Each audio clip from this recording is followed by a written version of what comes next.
Sunday school leaders. We are right now in the middle of Vacation Bible School. It's been a very exciting time the past few nights, and my room that I'm in right now is the Sunday school room that I teach in, and as you can see, it's been transformed into the craft room.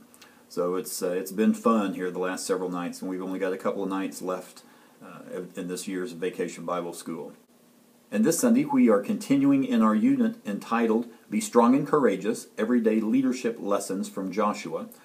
And we're in session 5, looking at working through conflict out of Joshua 22. And the main point of the lesson is that leaders handle conflict with clear communication. Now in this week's text, like I said, we're in Joshua 22. I would encourage you to read the entire chapter, maybe even read it in class, just to get the full context as to what's going on here. And we have 9.5 tribes of the 12 tribes that have settled on the west side of the Jordan. And the other 2.5 tribes have settled on the east side of the Jordan. And the east side built a large altar.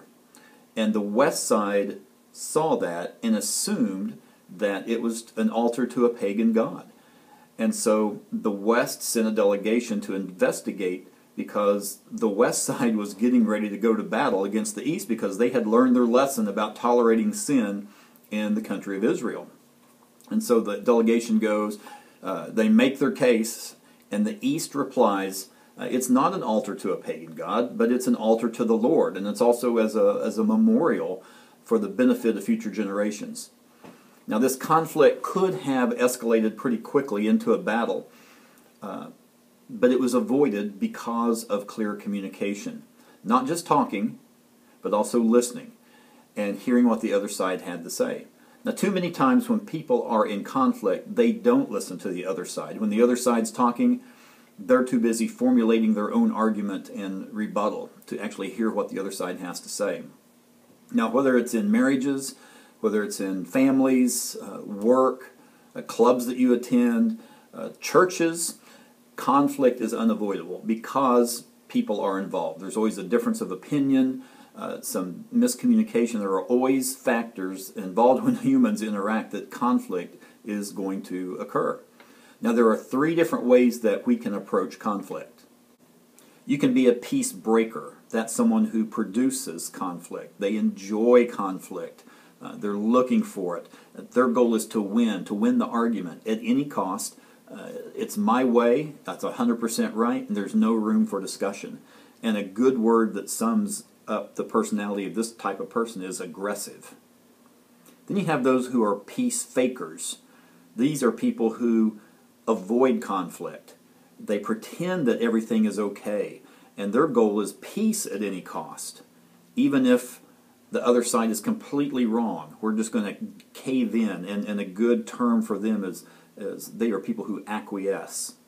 And then there are the people that we are supposed to be, and that's peacemakers. These are people who expect conflict, and their goal is to do what's right and to do what's best. And a good word that sums up these type of people is intentional.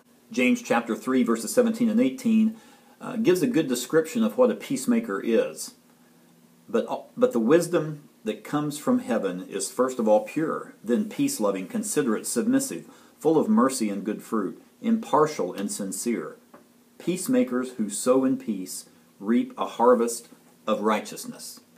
Some qualities in that verse that stick out to me about a peacemaker are people who are considerate. They're submissive, full of mercy. That does not describe someone who's out to win the argument at any cost. Now, of these 3 types of people that we mentioned, the peacemaker, the peace faker, the peace breaker, you can find all 3 of those at your place of work, in the clubs you belong to, and in every Baptist business meeting. Now, had the 9.5 tribes in the West been peace breakers, they would have attacked first and possibly asked questions later.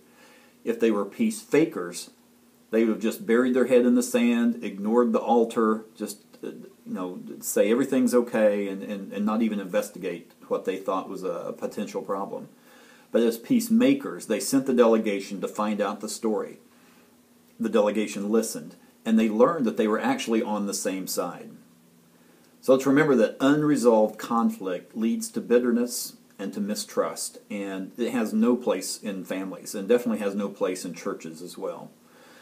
So try to get those points across to your class this week as you continue in the leadership lessons from Joshua. We've got one more week after this, and then we move into a new unit. So that's all I have for this week. I hope to see you Sunday.